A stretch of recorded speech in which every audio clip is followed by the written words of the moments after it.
Let's do it. Oh, shoot. Don't worry. We're not. There will be talking in the background, ladies and gentlemen. All right. We're good. We're 10 minutes in, baby. 10 minutes in, and the people are about to see something that they're not even going to believe. So, you're Frank. And you're Frank. And together we are Frankly Speaking. Your party at the door, bring it open mind. Oh, mind. Past the sound bites, truth what we explore. Frankly Speaking, that's what this mic is for. Frankly Speaking, let's go open the door. Frankly Speaking, you can't ask for more. Frankly Speaking. What's happening, everybody? What's going on? Let's go around the table and introduce ourselves. So over here we have we'll start with Monica. Monica, why don't you tell them tell them where your name is, where you're from, a little bit about yourself. My name is Monica Govry-Kerr. I'm from Poughkeepsie. I live in Poughkeepsie now. I'm from Westchester and originally Argentina. I am a spiritual healer. I work with essential oils. I do raindrop. I make colloidal silver. That stuff's good. Oh, yeah. That stuff is crazy good. Oh, yeah. She took all the toxins out of my body. I got a foot bath one time. It was amazing. I never knew I had that much black stuff in my body. Well, I am half black, so it like sucked it out of me. Yeah, but it's good stuff. Oh. Yep, so all things health and mentally, spiritually, all things. Oh, that's awesome. So we're glad to have you a part of our podcast, Monica and Frank and Bridget here. We all kind of got it together and we wanted to bring you guys some live, real stuff. So sitting next to me here, we have... My name is Bridget. Yeah, she goes by what? Also known as Brigavelli. Yeah, artist. Singer, songwriter, artist. I like to dabble in cooking.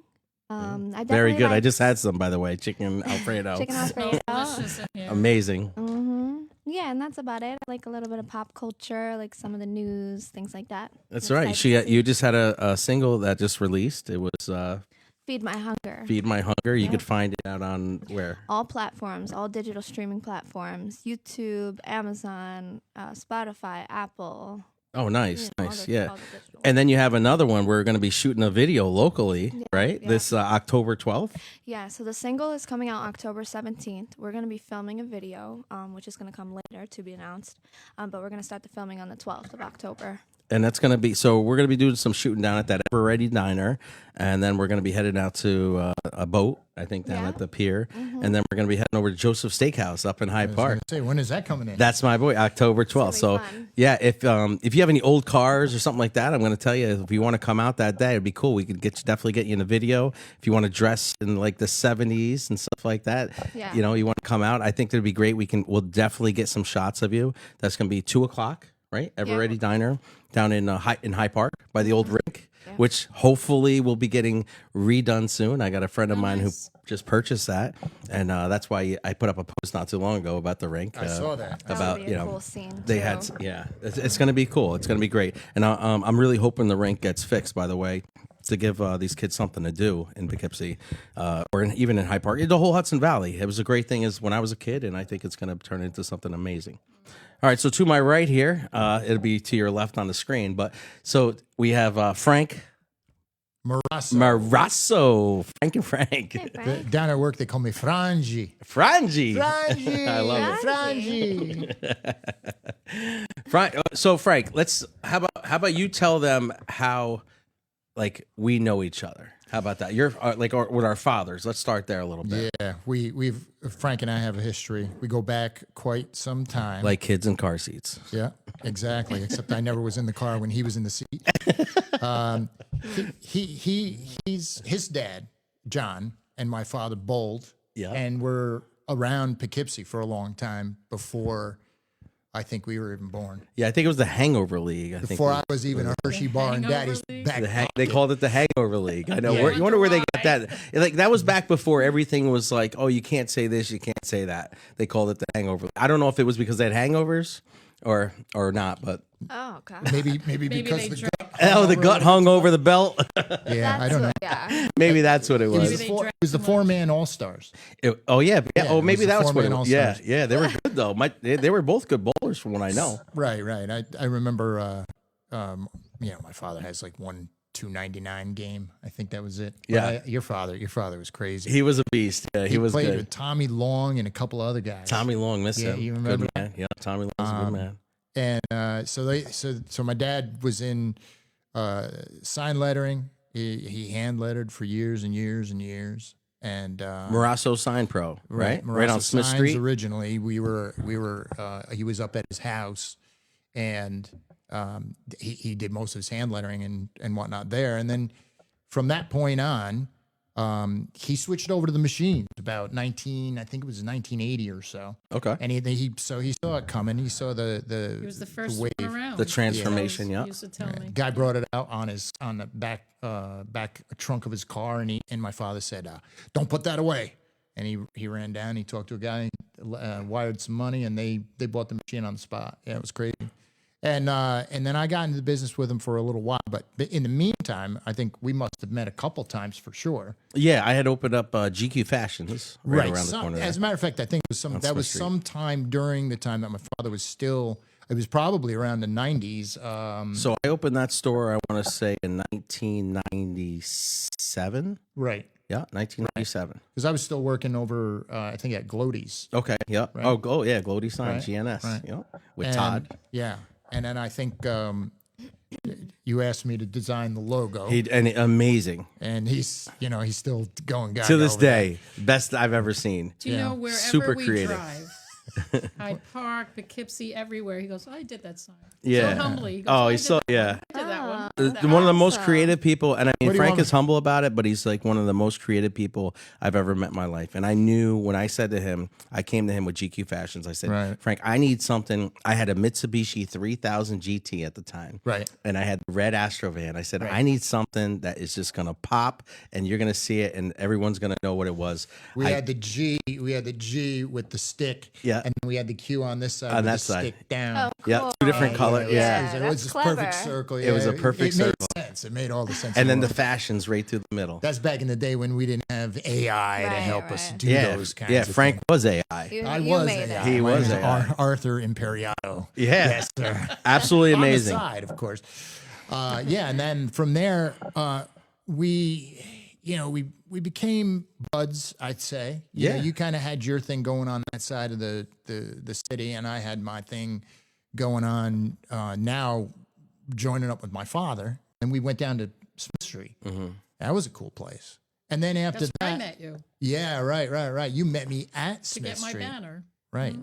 And after that, we've just been Well, I went friends to the ever since. Galleria in 1999, right? And I called Frank and I say, Frank, listen, I got an opportunity. I was a young kid. I was wild. And I was like, I was selling T-shirts on the corner back then.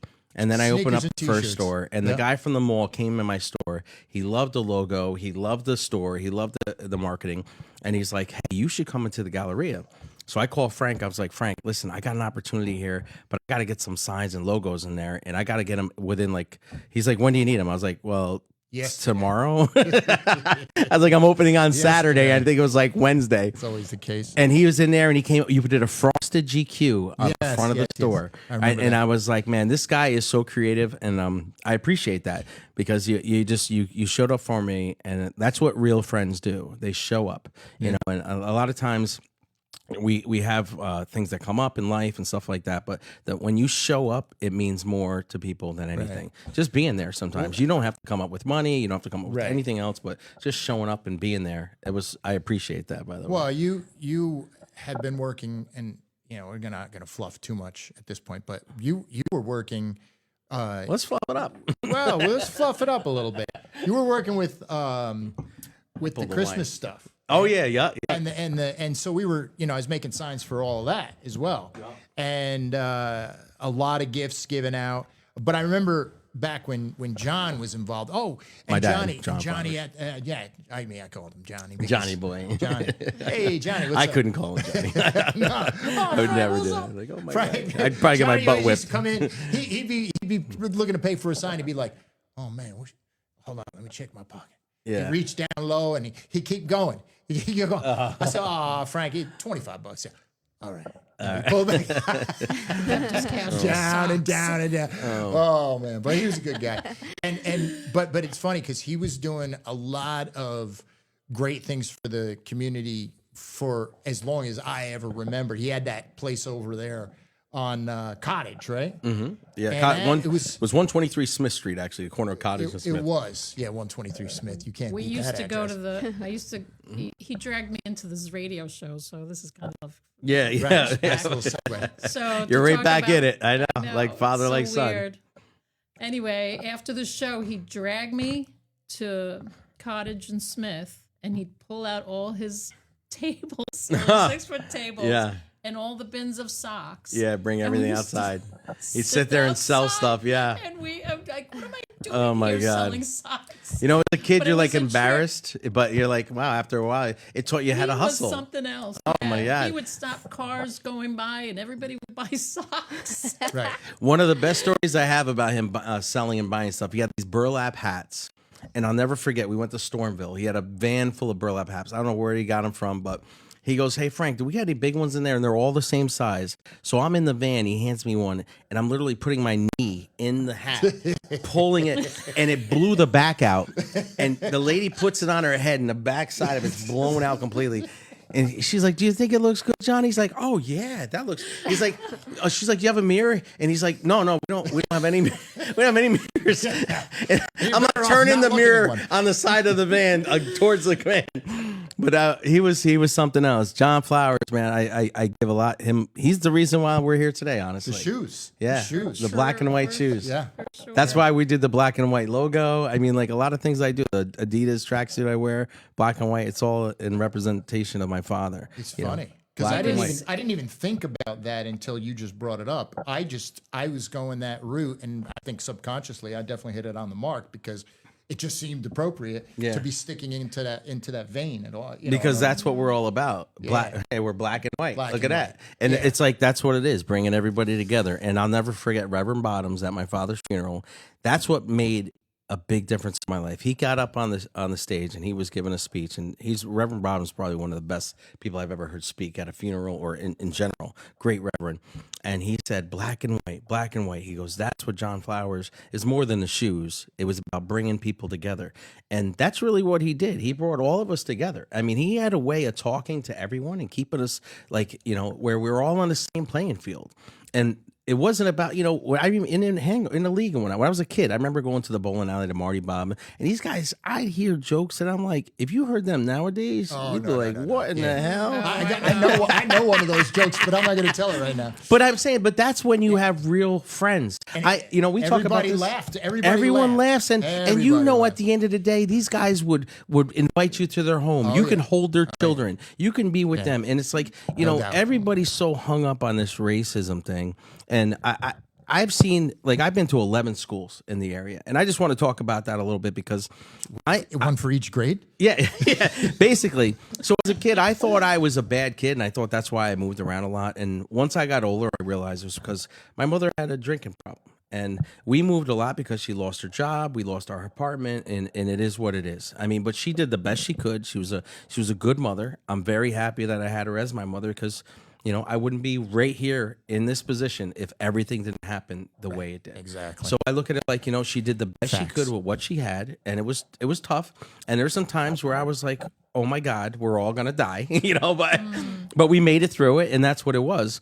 But I went to all these schools, and I will tell you, is like, have I experienced racism in life? 100%. I have. I graduated Spackneville High School, right?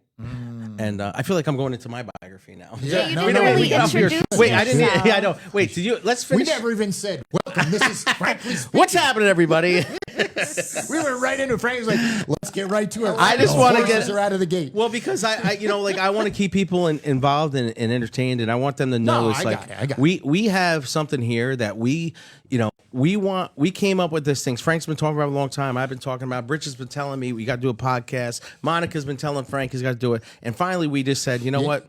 The Charlie Kirk thing is what got me. May I just interject for a minute? Yeah, go ahead. What happened was I am over here and Frank's over here. I have no clue what he wants to do, and I'm sitting there one day, not too long ago, and the light bulb came on, and I said I saw Frankie posting something, and I wanted to speak about what was going on, and I think it was a Charlie Kirk post, and his whole point was, anybody calling up or saying anything about the fact that that a guy got murdered and they're celebrating over that. That seems to be an issue. You can defriend me and all that stuff. But I wanted to respond back to a few people and say, listen, let's just, because a lot of the retorts and everything are all contextually based. They're not contextually based. Right. They're these one-liner short clips that I felt, oh, come on, man. I know. Now I wasn't a huge fan of Charlie Kirk right down to the Bible.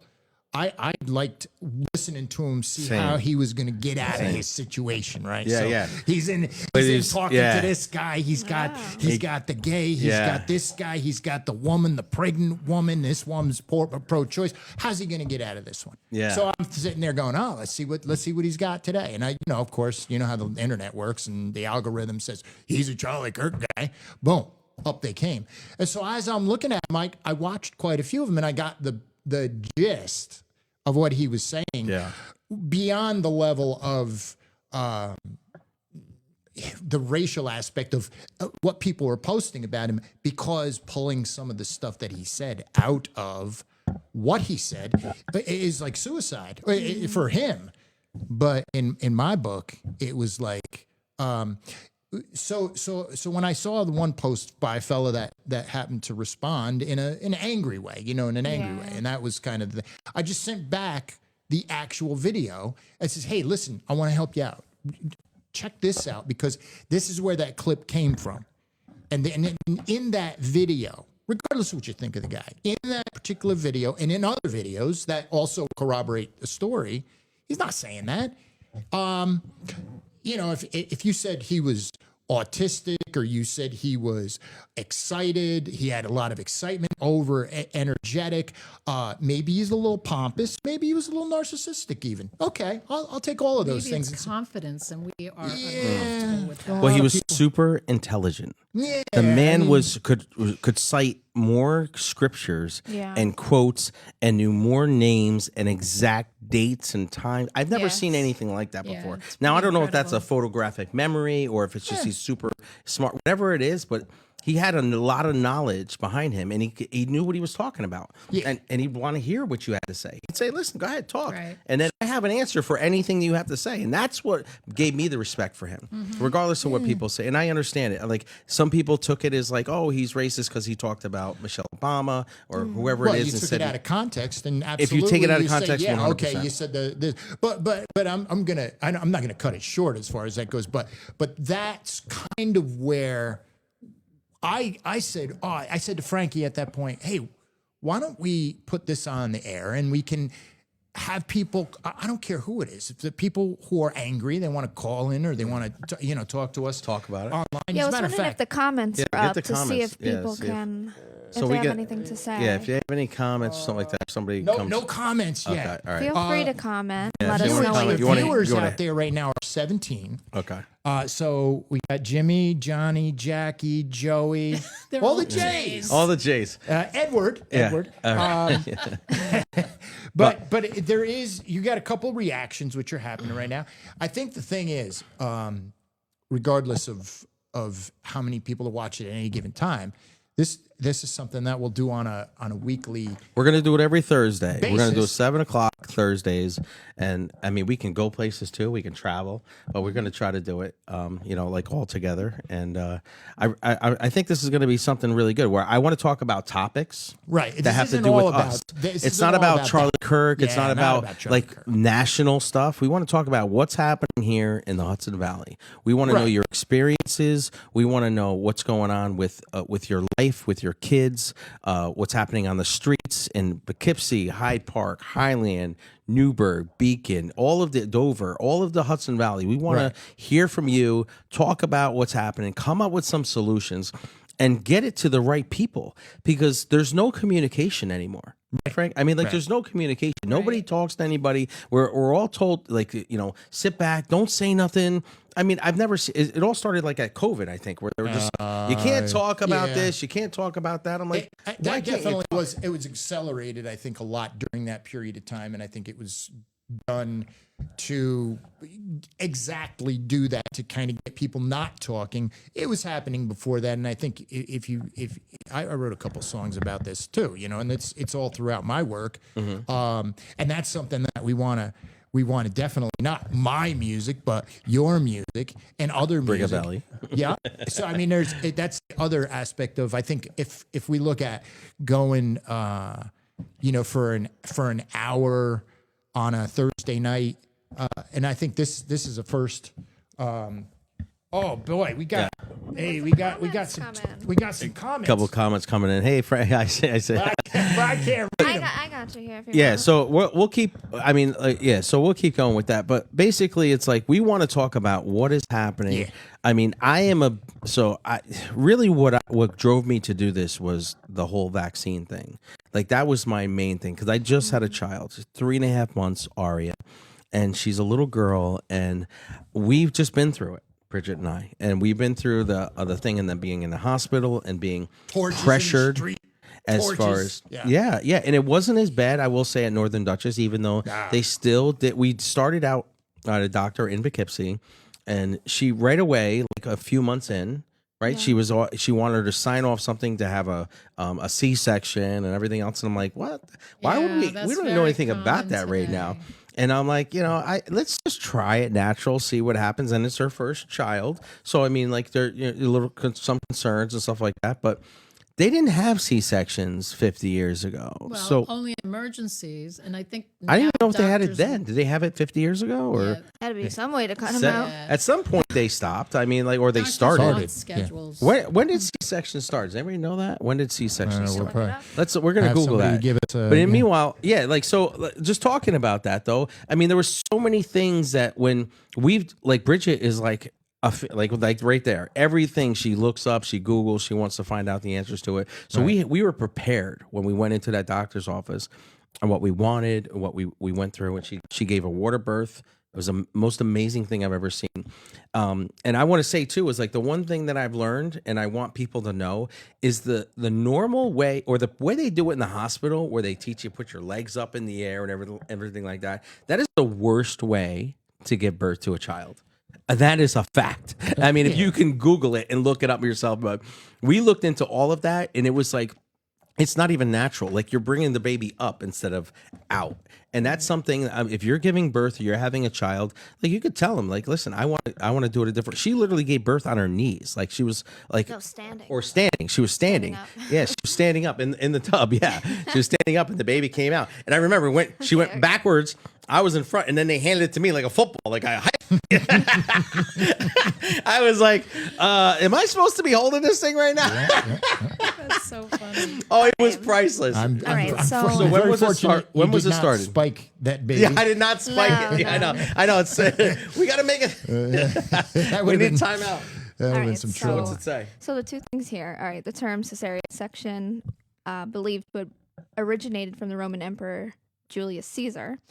Oh, that's a long time ago. So they're saying Not the salad. 1500 BC, but they're saying it became very popular and common in the 70s. Okay, the Right, 70s. Okay, so that makes sense. I mean, I don't know about Well, my mother like had 1700s. She Okay, had twins, so she had yeah. Okay. 65. I'm not saying that it's like the worst thing in the, like, where there's probably situations where Yeah. it's probably a good idea. Right. Yeah, But yeah. I would just say, if you could try to have natural childbirth. I'm just saying. And I mean, I get it. There's things, I'm not a doctor. I've never experienced anything like that. There's but a certain bacteria that the baby needs when it comes through the vaginal Right, canal. right. yeah. And then not only that, I learned all other things too. Like when they come out, it's trauma on their body, but it helps with their spine. So like when you pull them out, it like stretches everything and puts things in the right place that I never even thought of that, like going through the birth canal, you know, where everything like lines up and like as they pull them out,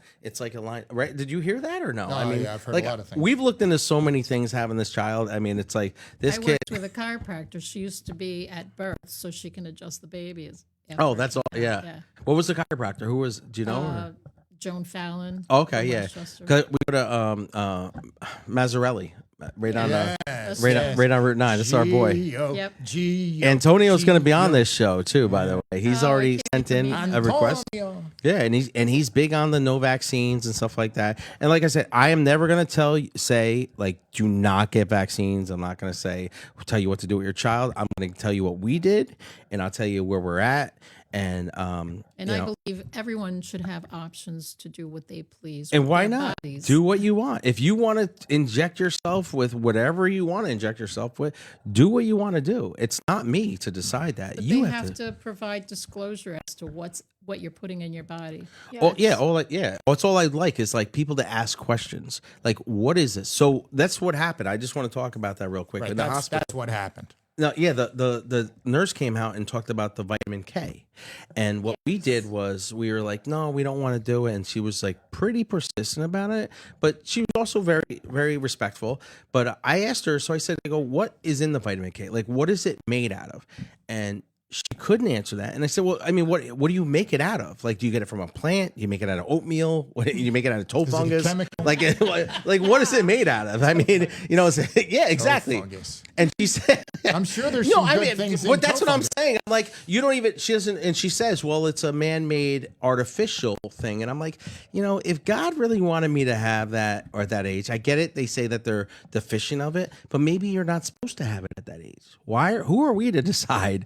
You know, humans been around a lot longer than the doctors today, right? So that means it's been happening. My dad was born in a shed.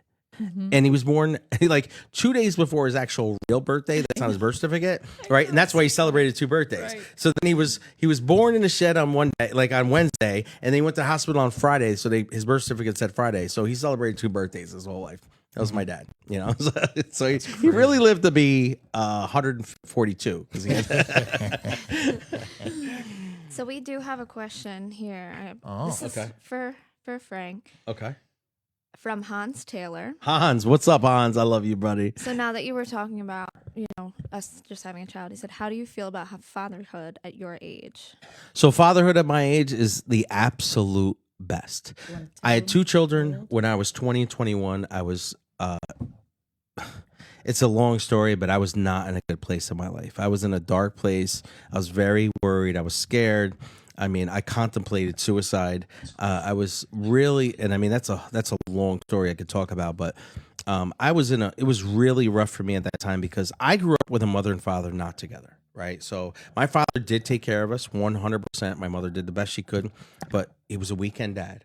You know, and I remember saying, when I moved in with my father, actually, as a teenager, saying, I was crying one day in the bathroom saying, you know, I'm never going to do this. I'm getting married. I'm going to be full-time dad. I'm like, I'm not doing this.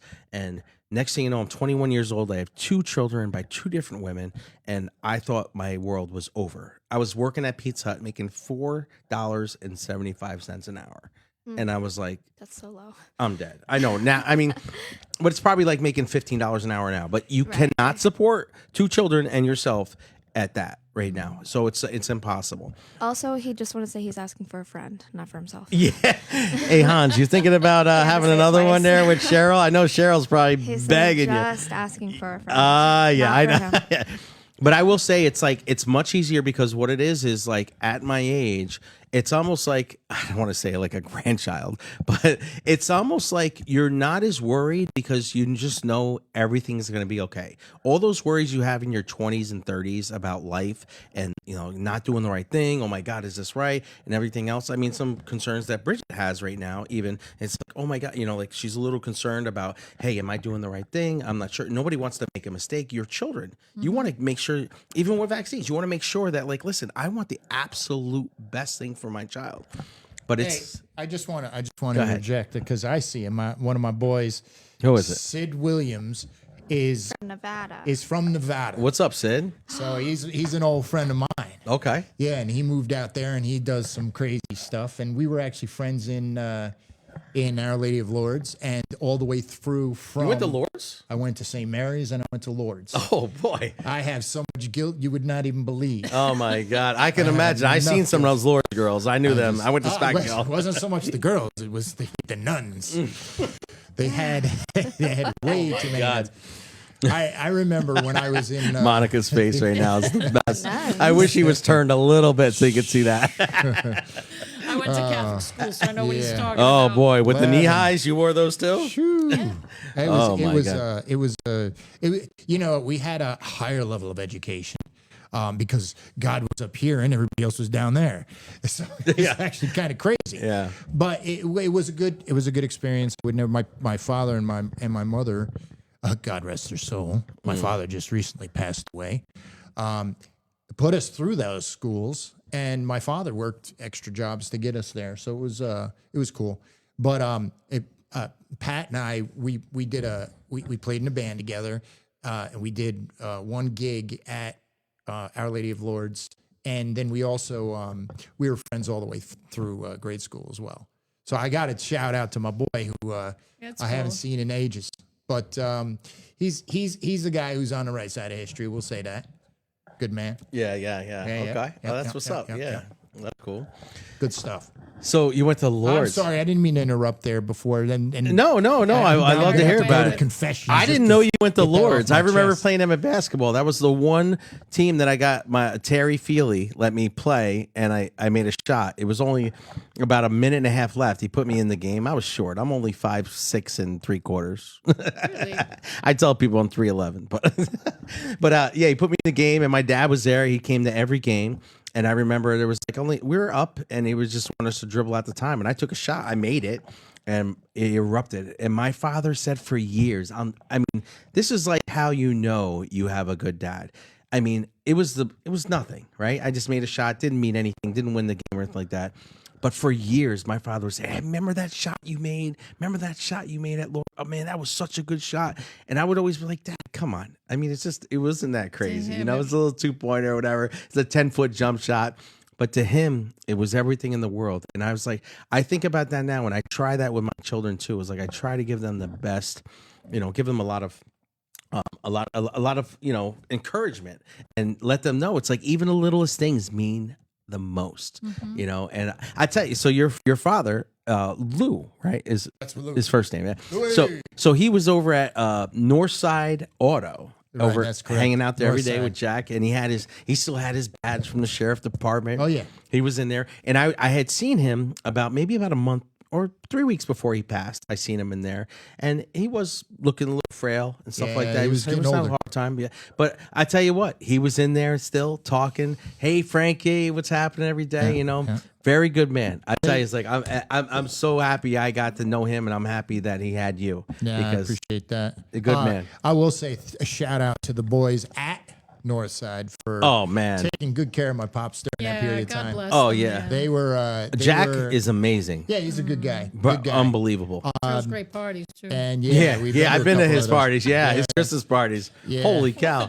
Who does that? Wow. I haven't been to one of those yet. He hasn't invited me. I don't know why I don't get on that we list. got kicked off that list. Oh, we did. did. Okay.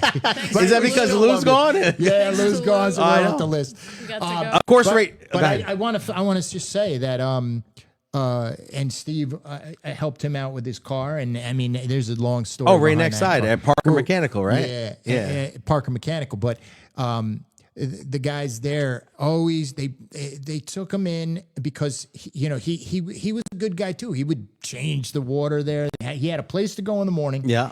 and he hung out with those guys like he was one of the family there. Gave Nice. him a purpose, you know. Yeah, Nice. it was great. I can't And he wouldn't thank get them lost. Yeah. enough for that. And And that's he the other wouldn't thing. get lost. So yeah, it was but he right drove down like the a street. bat out of hell from there to there. Yeah. And he was wondering why the ball next joints door. were coming out of his car.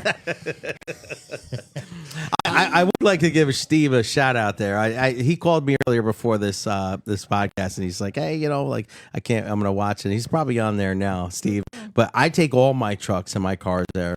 They're honest, they're reliable, and they're going to be one of our sponsors. So we definitely want to let everybody know that Steve over at Parker Mechanical. You guys want a place? It's right on Parker Avenue, next to Northside, which is, I'm going to tell you, like, got to be one of the best body shops I've ever even experienced being in. The place is clean, it's neat, they're organized, they are like professional. And like I said, Jack, it's just the moment I met that guy, I said, this guy is a guy I want to know. I mean, and that means Treats something. his people really well. Oh, amazing. You know, and that's Absolutely. how you know the character of a person when they Yeah. treat their employees really well. Yeah, and when he first came into town, you know, like he wasn't treated that great. I will tell you. We got a couple questions coming up. First of all, Frankie, TJ Gunny Timmons TJ, what's going on? says I The miss poker you, dealer, brother. my man. There's your guy. Yo, I went to his wedding in Las Vegas. I was in a poker tournament. In the middle of the tournament, great story. He's getting married in Vegas to another poker dealer. And they were out there, and I said I was coming to your wedding. I was chip leader at the Venetian, and I left my chips on the table and went to his wedding. I spent 2 hours gone. I came back and ended up taking second place in that tournament for like $80,000. Yeah, it was amazing. I couldn't believe it. I was so I mean, he was happy too that it happened. But TJ, let me tell you, honest, reliable man. And I mean, even when we're playing at the same table, like he's dealing to me. The one thing I loved about him is I always tell people this all the time too, whether you're a judge, you're a lawyer, whatever.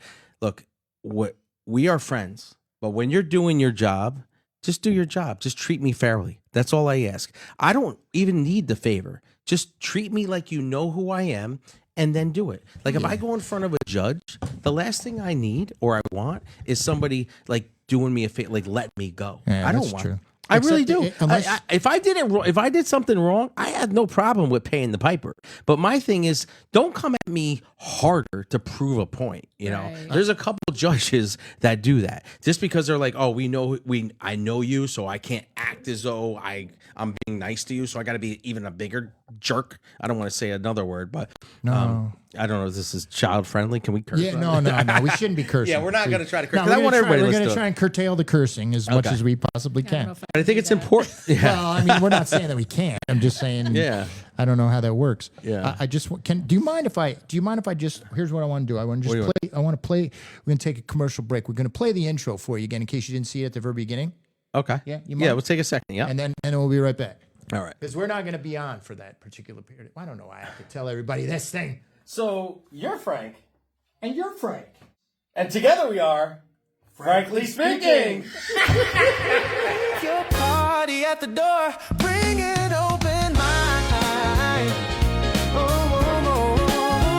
Mind. Past the sound bites, truth where we explore. Frankly speaking, that's what this mic is for. Frankly speaking, let's go open the door. Frankly speaking, you can't ask for more. Frankly speaking.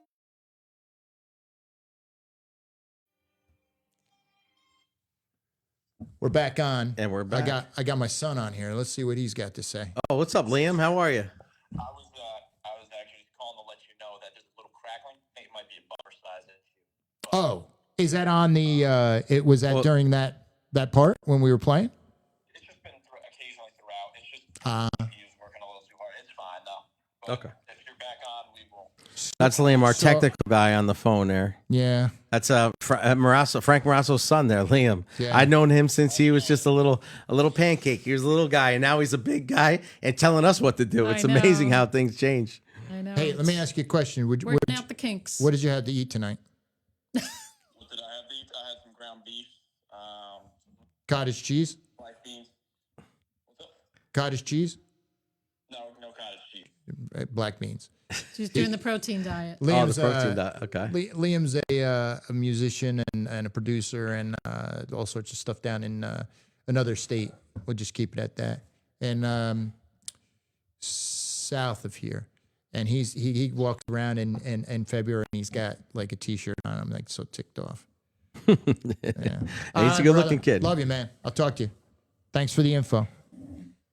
All right. Bye. All right. So now that we have everybody that we've introduced, that was Liam. That's the other one. So we have Liam, Frank, Monica, Bridget, myself. What are some of the things we're going to be talking about here? And we're going to be talking about Frank. Why don't you let them know? Like, what are we trying to do here? What is the purpose of Frankly Speaking? I think we're. I mean, you kind of already saw that things go right where they need to go, depending on what the conversation is. You're getting a phone, right? You're getting another. Yeah, number? we're gonna get a phone so that we can call in. We're gonna get a different number. So he's getting a different. He's getting a different. Well, number. because I can't have it all day, all week long. We gotta have a phone just for this. So what we're gonna do is it's already crazy. We're gonna do some call-ins. We'd love to have people. We're gonna keep it relatively Neanderthalic right now. Where you just boom, boom, boom, and you can ask a question. I like that whole idea. I tell you what, if somebody wants to call in right now, actually, we can even do that. 845-702-5355. We can put them on speakerphone if they want to talk about something. First. But I will tell you, it's like this is going to reach a lot of people. So if you have a question or concern, one of the things I recently posted on my Facebook page is, what would you do about the homeless problem in Poughkeepsie? Like, a lot of people say, oh, well, get more police, this and that, and everything else. But so it's not about police. You want to know my answer? Yeah, let's hear what you got to say. First, I wanted to just say that Michael Latero said. Mike Latero from Town of Poughkeepsie Police Department. Great content. Good luck with this new venture. Joy White. We're gonna have Mike on the show. Actually, he emailed me.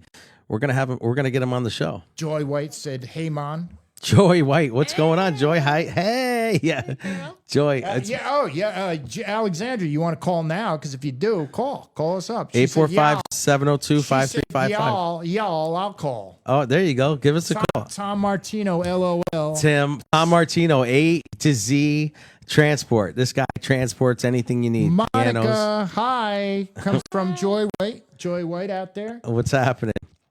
So my idea of the show I think people would want to know Call us about up. elected officials, Alexander. people in politics. Yeah. I don't know enough about primaries and what their role is, and a lot of people don't go out and vote because we don't really know much about them. So that's one of the things that 100%. I would like to hear more about locally. I think we should, in all communities, we should really focus on your own local community. Yeah, I love it. Support that. We deal with mechanics, we deal with beauticians, we deal with all these different local businesses. Yeah. Why not talk about those businesses and promote them? Well, I People definitely are want to always do that. looking- Yeah, I want to get all these business owners, get them on here, get them talking about what's going on. We want people to go out and spend money locally. We want them to patronize these businesses, right? And we also want people to get out and we want them to vote and want them to participate in what's happening. Right. I remember when my sister, she's the mayor now, but when she was on the 5th Ward Council, she lived on Lynch Street, and there was like, I don't know how many voters. I'm going to guess and say 2,000 voters or 1,500 or whatever it was. But I remember when they showed how many people actually came out and vote, the number was like 10% of who could vote. And I was thinking to myself, like, how is that even possible? Like, nobody are afraid, I think, to vote for somebody that they really don't know about. So they really. So that's what we need to do. We need to get people to know who they're voting for, right? So I want to offer that to any politician that wants to talk. We will make time for them, right? So that way the people can actually know what your plans are. Right? What you plan, like if you get into office, we want to know what your goals are. We want to know what you plan on in your 2-year or 4-year term, all these things that you're trying to accomplish and do in the Hudson Valley. And you could be Beacon, Newburgh, Fishkill. I mean, I know I talked to Lynn Versace today. She's running for legislator, and she had said she just had literally open heart surgery, and she was, I'm ready. I'll get on and I'll go. And she's still kicking because she wants to make a difference. Yeah, I And- see it in her eyes. I haven't met her yet, but I could see it in her eyes that she really has a fire in there. Oh yeah, Lynn has called me multiple times asking me, "Hey, listen, I got some clothes for you." She showed up to volunteer. Very good woman. I mean, I love Lynn very much. If you're out there, I hope you know. Yeah, I asked, who are we talking about? Lynn Versace. Yeah, you're the one. You had brought her up, and I called her today. So she's She's still down. She's 100%. So Lynn, if you're out there, hello. Late breaking news. Bridget posted the number. Joy White says our votes don't count. That's what's programmed in their mind. But let me just move this. I think I know what my role is going to be in this whole thing. Just let me tell you a little bit about what's going on here. Yeah. So, Joe, I will say is like I know it seems that way about our votes don't count, but definitely locally. Our votes 1,000%. We don't have the same system like the presidential election, where there's electoral votes and all that stuff. It's literally like if 300 people vote and 151 vote one way and 149 vote the other way, the other person wins. There isn't like it's electoral college or any of that. It's not like that. It is just our local government is like that's who we need to concentrate on. I get it. Like everybody's hung up on Donald Trump or Biden or Kamala. I mean, like we are way outside. I mean, is that important? Yes, I think it's still important, but what's happening right here in our city, in our towns, with our babies and our brothers, our sisters, our dads, our moms, I think that's what we need to concentrate on the most. Yeah, we need to hold these people accountable for their integrity or not. I love accountability. That's a great word. I actually heard that. I saw that today in a post about someone was talking about how Trump was going after all these people who like went after him, and they were like, well, it's not. He just wants to hold them accountable for their actions, which I'm not going to get into that whole thing because I don't want to get too political about it. Right. All I would like to say is like I'd love to see people. If there's 2,000 people in a ward, I'd love to see at least 1,500 of them go out and vote. I mean, I think that would that's huge. That would be amazing, right? I mean, Right. and it's like because then we that'd be crazy. get to know the their politician. personality, what their beliefs are, Yeah. what they will do, what Yeah. they promise, and their history. Yeah. If I may, Have they kept their word? if I may, I think what's happened over the years is we always put our trust. This is the killer. The killer is you put your trust in people to take care of those things that while we're because at the very least all we really want to do is take care of our kids, have them grow up and get a job and do what we do. And all we really wanted to do was put somebody in there that would take care of those things and look out for our best interest during the period of time that we were involved. And what we found is that they've bastardized that whole situation. And everybody always looks at things with tongue in cheek and they say, oh, isn't that, that's just the way things are, and it's like, well, if that's just the way things are, then we may just lock the doors and go into another socialistic country. I think because there's it a doesn't lot matter more at that point. people- I think there's a lot more people that are more interested in politics Now, today than there ever been. of because course. They see what's going on and they feel helpless. They Well, feel like Well, there's a the lot of election's misinformed people out here too that are just programmed by the media and the news. And once I started realizing how programming it was like flicking through the news during COVID and watching how like they were just like pounding vaccines and shots and go to, and I'm like, why are they pushing this so hard? And giving away burgers and beer. yeah, like for a who? shot. Yeah, French fries if you get your COVID shot. Like that was where I was like, wait a minute, this Something's is like not ridiculous. Right. How Like, they were offering $100. I'll tell you, Somebody who nothing in works this at the world credit union is for told free. It's almost like a guy with a van driving around with candy at the door. Yeah. It's like it's And- kind of strange. And if your dad's That's never not taught funny. you, yeah, Would you like some candy? Yeah, that nothing in this world is for free. I'm telling you, as a father, as a grandfather, nothing is for free. Everything has a price on it, and they are giving you something for free in order to get something in return. Whether it's the next day, 10 years, or 30 years from now, they're going to get their return back on it. I can guarantee it. Yeah, it's the law of the universe. Yeah. What goes around comes around. Yeah. Well, that's a What different. you put out there. Right. No, that's what he's talking about. Kind of karma, right? Kind of, yeah, a little bit about. He's actually talking about the fact that They offer things for free. Yeah, but that part is the part that we're trying to change back to the cause and effect, where you think they're going to get there. You're going to tell me that there's not a lot of people out there, regardless of what side you're on, that they want to see some level of sanity in the world today. Yeah. You know, that's what is on everybody's mind, and that's. But you can't create sanity way out there. But that's you got what to start in community, right? Yeah. Talking, Sure. listening, especially listening. So let's. I just got a message here from Hans. Actually, he just said he's talking about what happened to the people that lost their jobs due to refusing a vaccine. So I wouldn't even mind talking about that, because I tell you, my daughter worked at Vassar Hospital, and I was not aware that they forced her to get a vaccine. Now Nursing homes, hospitals, all medical. So I remember I was at I was at a protest out at Vassar Hospital. They were doing it, too. and they said, like, at the last day they all of a sudden recanted because they knew it was against our constitutional right. Oh, they is, did. Is that what happened? That. That's what I thought happened. But I remember my daughter did it because she was like, Dad, I was working, what was I gonna do? And she just did what she thought was the right thing to do, which I don't blame her for it. But God forbid something strange happens to my daughter, and because of that, I'm going to have a little bit of a problem with. I'm not a little bit. I'm going to have a big problem with that, with whoever injected her and whoever instructed them to inject my daughter. Right? I mean, like, it's just like my brother. My brother just died at 56 years old. Now they say, oh, it's a heart attack.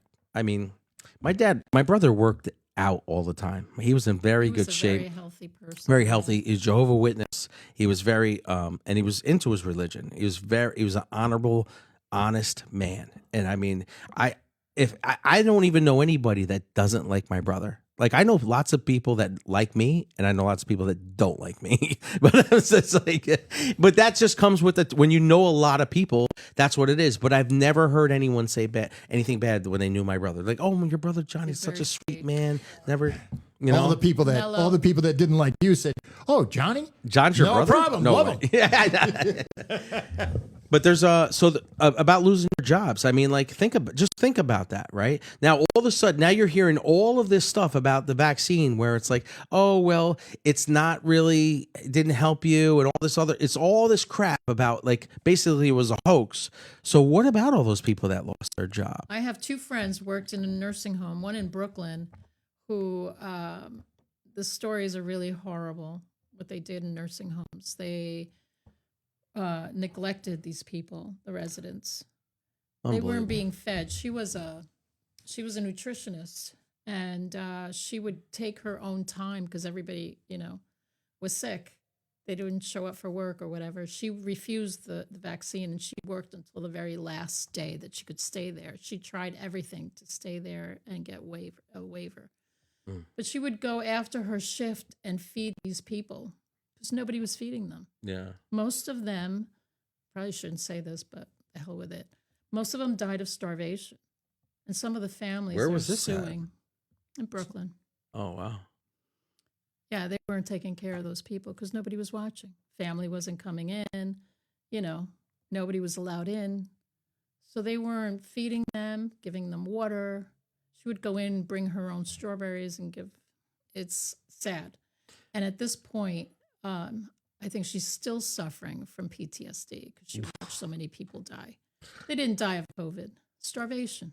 Yeah. So, and speaking of that, not dying from COVID, I will tell you, and personally, I was in a funeral home talking to a funeral director, and he was giving me a check. I'm not going to say who it is or anything like that. He was giving me a check because we were handing out food during COVID, and he gave me a check to help with buying food.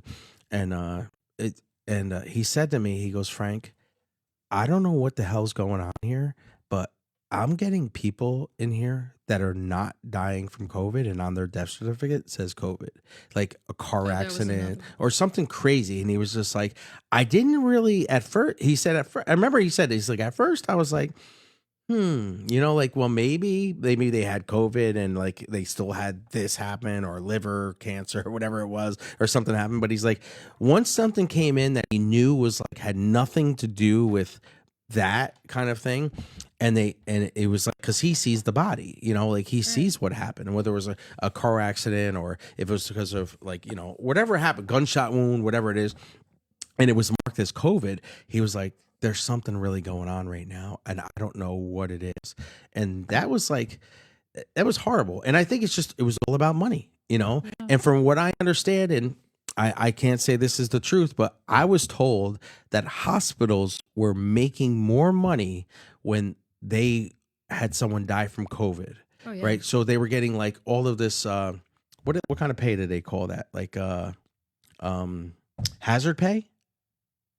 Right, like the people that work there were like they were getting pay? hazard pay. They were getting all these incentives, like making money off of that.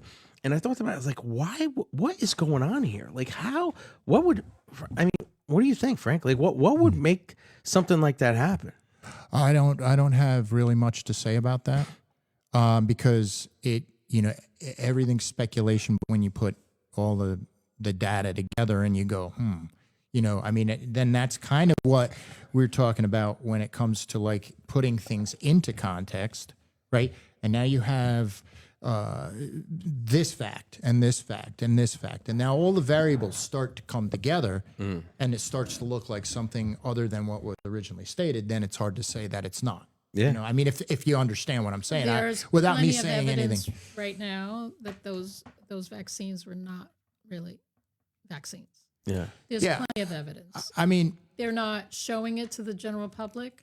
You have to go into, rabbit holes to find out, but there's plenty of doctors, very famous doctors that are coming out and saying what was really So what you just said made so much sense to me when they just recently did that that speech with RF Kennedy and Trump, and he didn't come out and say, look, vaccines are not the cause of autism, right? What he said was, and if you just listen, if I've replayed it, there's groups of people that don't take any Tylenol or any vaccines or anything, and none of them have autism. So my whole thing is this, like, whether you believe in vaccines or you don't believe in vaccines, whatever you believe in, let's just look at human life.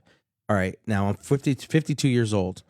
I don't remember anyone with the things of like autism back when I was a kid. Now I don't know if you do or do you? yeah, there were some people that were People that may be on the spectrum that well, could have been. let me put it this way, if I may. When I was somewhere in that younger stage, I had a fever of 107, and 3, right? I was younger.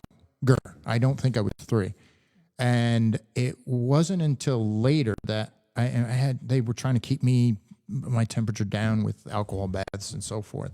And then it wasn't until after that I started thinking back on that time, and I said, it seems to me that I was involved in. I remember my mother saying it was a reaction to a booster, and I said, oh. So then my sister verified that that's what it was. That it was MMR booster shot. Now that 107 could very well have been a little bit higher than that based on where you were at any given point in the night. But the sensationalism of it is not really what I'm getting at. It's the formula. I struggled all my life with some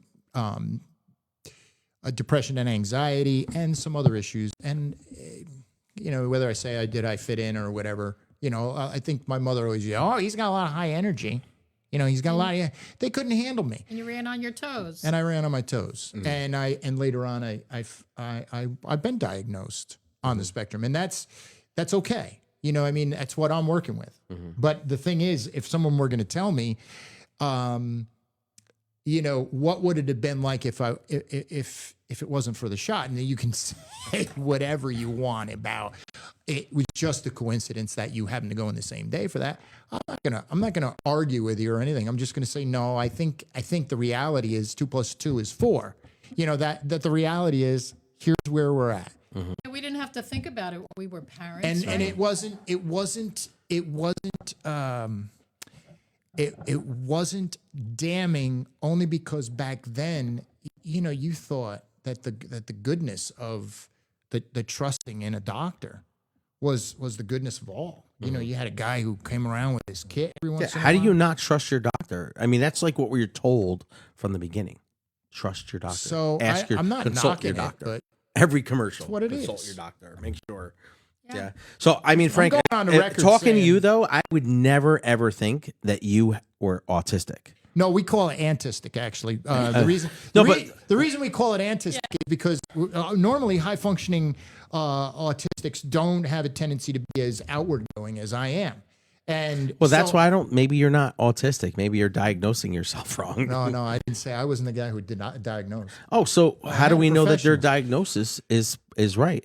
I mean, because I know autistic children and people, and I'm like, I would never think that about. Nah, you. but And you- when I go ahead, No, the thing is, you have different levels, and you also have.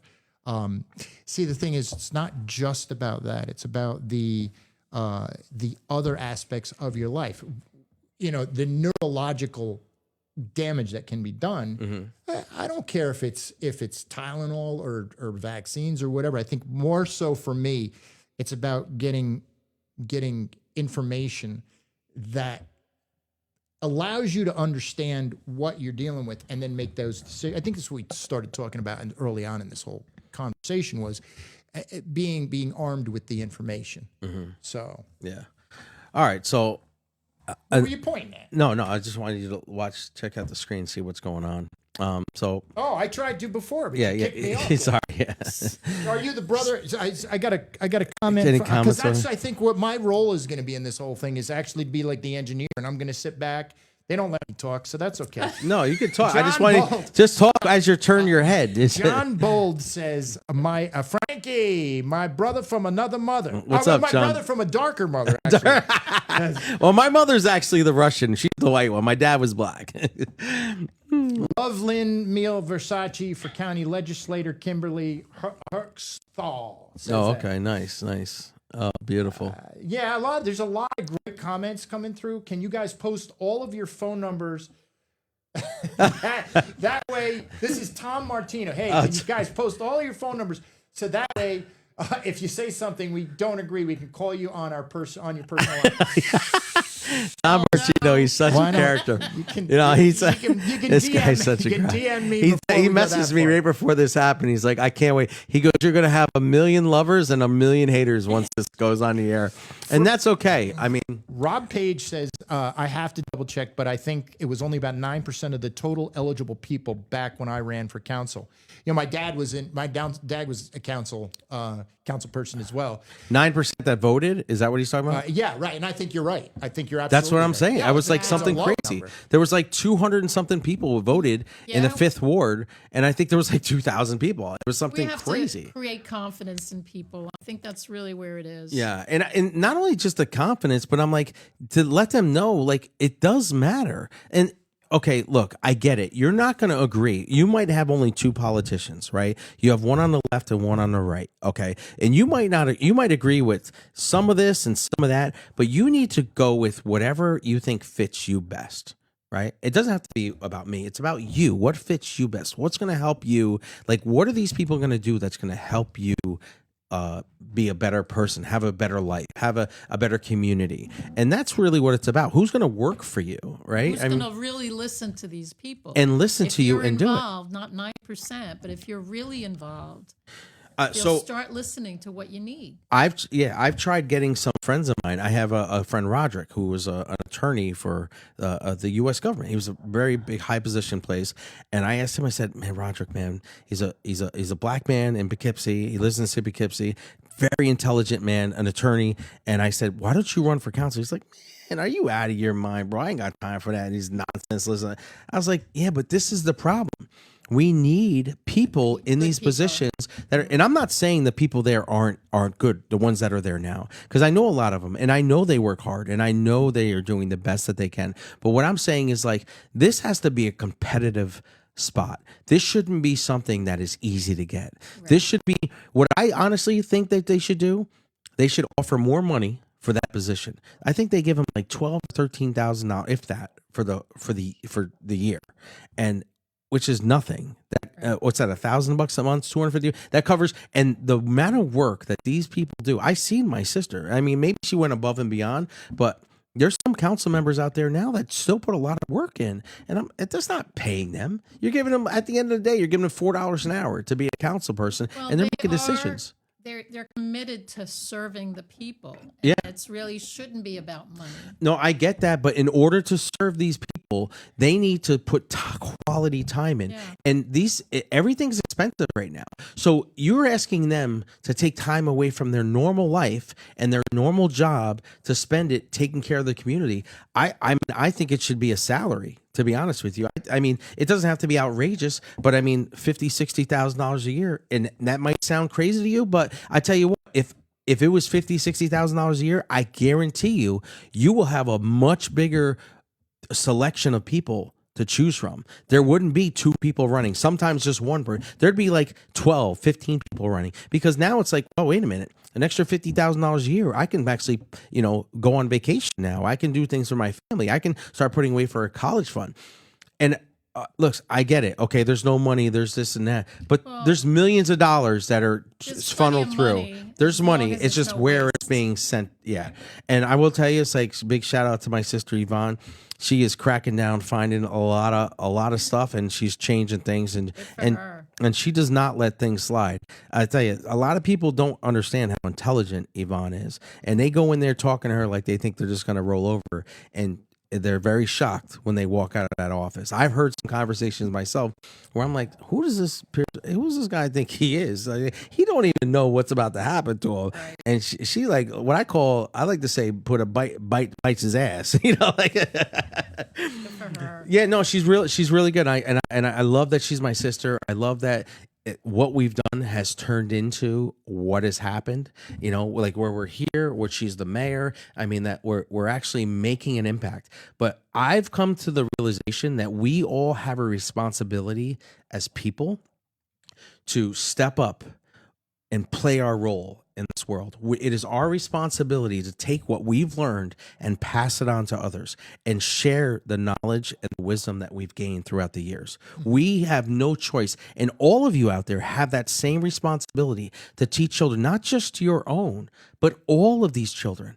You see some kid doing something wrong. I mean, maybe, I get it. Nowadays, it's like, oh, you say something to somebody's kid and all this, like now you're dealing with their parents and everything. But we need to be on the same playing field where we should be able to say, hey, don't do that.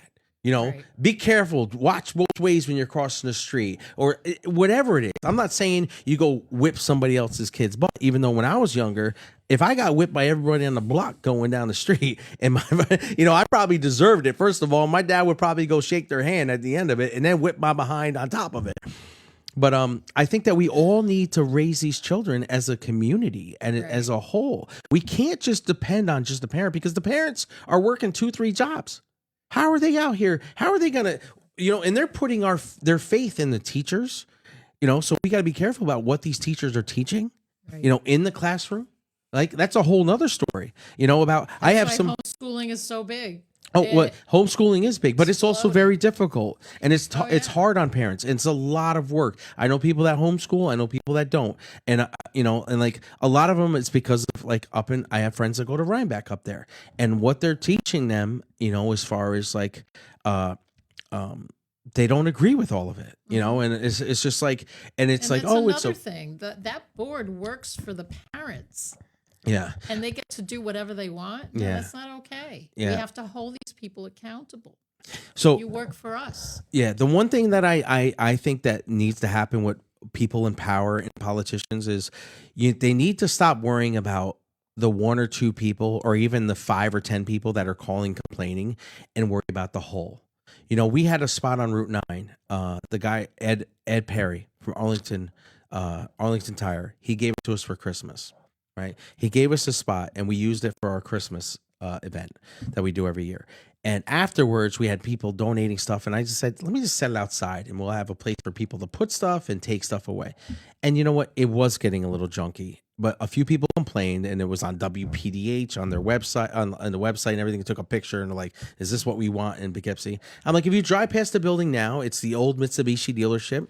It still looks like it's falling. It's still in the same condition, but there's not any garbage out front, which I get. I 100% get it. We don't want to see trash out there, but I'm like, we were offering something that was like helping people. People were getting bedroom sets or getting dishes, getting, all these different things that they didn't have for free. It was like a Salvation Army without it, but it has to be manned. It's impossible because what happens when people start dropping off like stained mattresses, it was getting into a little bit of a shit show. But what I would say is like the people that complain though, like instead of just complaining, how about like, hey, you know what? I see this stuff out here. What if we can do it, but like do it a little better? Like, how about instead of being like, oh, I'm not going to tolerate this. I drive up and I don't want to look at this. Well, you don't have to look at it. Just look straight, Right. I just think that instead of complaining, how about come up with a solution? Right. Right. Instead of just saying, oh, I'm tired of the homeless people in Poughkeepsie. This, all the drug users, everything. Okay. So what's your solution? If it's that easy to fix, what is the solution? Because I heard someone say, oh, like, I put it up there and my sister's like commenting and someone saying, well, this is what we hired you to do. Okay, yeah, you did hire her to do that. But she's still a human being. Like, that doesn't give her like godly answers. Right. So she's looking for help. She wants all of us to come together and say, hey, listen, how about this and that? My idea was, how about they're sending them here from all over the county. How about we get all the business owners together, be like, hey, you got to donate $5,000, get all this money together, get some buses, offer the people a couple $100 and a tent and food for the trip, and bus them to California. I mean, you have warm weather all the time. They have tent cities out there. They seem to love the homeless. They have them all over California. I don't know if you've been out there, but it seems to be like the way of life. Wow. And I'm not knocking it, the homeless people, literally. but what I'm saying is though, but if the county's sending them here, why are we wrong to send them somewhere else where it's even a better situation, right? And I don't know if you've been outside in January, but I wouldn't want to be sleeping outside in January when it's 2 degrees outside and snowing. A homeless person in December because of that. Right. I can't stand it. And it might sound crazy, but I mean, like, what other solution do we have? So let's say we build shelters and we build one for every one of the homeless people. We build mini homes. Here you go. Here's a mini home. Here's a mini home. Have you ever talked to some of these homeless people? They don't want me. Do you remember what my answer was on your site, or do you not remember what I said? I'll tell you. Can you mind if I? No, go ahead. Tell me. I'll paraphrase what I said, and it all had to do with exactly what you're talking about. And I said that you can hand somebody home, and that's not necessarily going to solve the problem, because you have let's say you have a number of those people are addicted, or they have mental problems, and that's part of the problem. Now you've got people in a home ripping it up and doing whatever they need to do in order to selling the couches in order to get their fix. It's not solving the issue, which is the core, which is that got them to that point of addiction or homelessness. Yeah. There's another piece of the puzzle, and that piece of the puzzle is taking someone and getting to the root cause. And I mean, ultimately, unless you do that, you're going to end up with. Should I talk about my? No, you shouldn't. Because I'll tell you one of the reasons you shouldn't. Because you stepped on me, number one, and number two. No, I was trying to get you to move closer to the mic. And number two. There you go. Well, I was, but then I saw you ready to speak. So this is the time where we say conclusion, because it's well over the time. Half hour. We're going to do a half hour.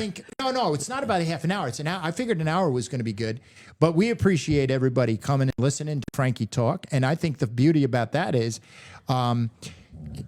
he's so pent up and got such. Oh, I just wanted to say one thing. If you don't mind me saying one thing, you can say whatever. This is the Frankly Speaking show. Okay, well, one stained mattress doesn't spoil the whole bunch. Just remember remember that. So if you're driving down the road and you see that, like you said, you drive on by, okay, no problem. Yeah. That's it. Yeah. I like this. He's got that stoic look about him. Yeah.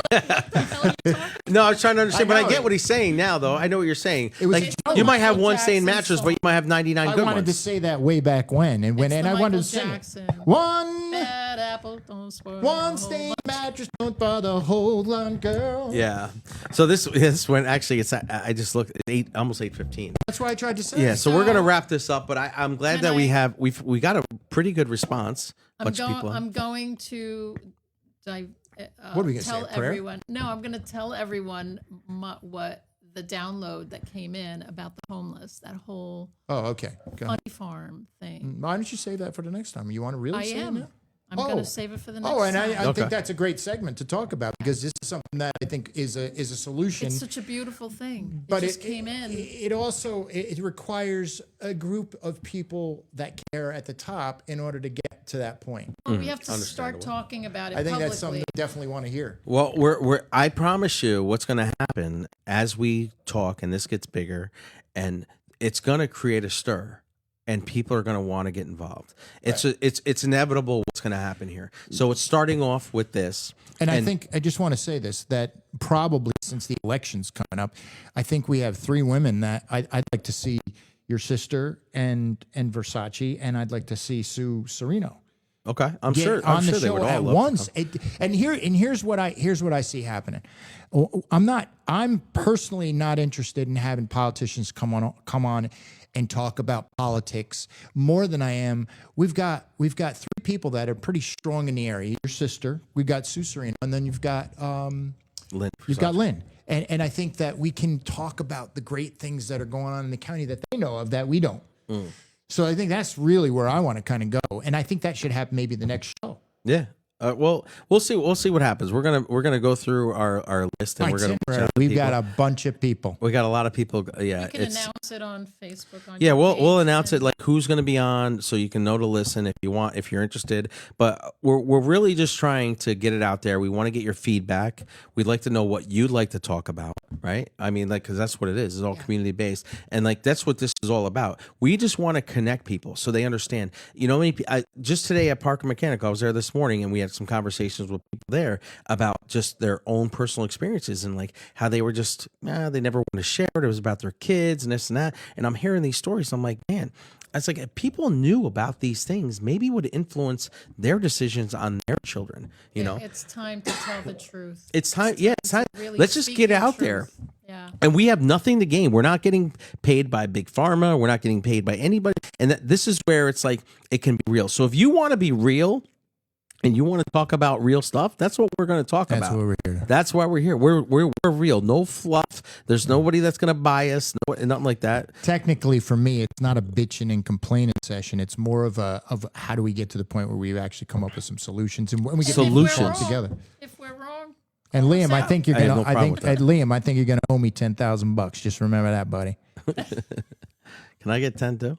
Yeah, well, we'll see. All right, No, we're you- signing. Let's sign off out of here. We'll give them the commercial on the end, right? We're gonna you gonna hit them with that. You know what? That's our intro. But we could use it at the end in this Yes, particular show, and we'll have an outro in the next show.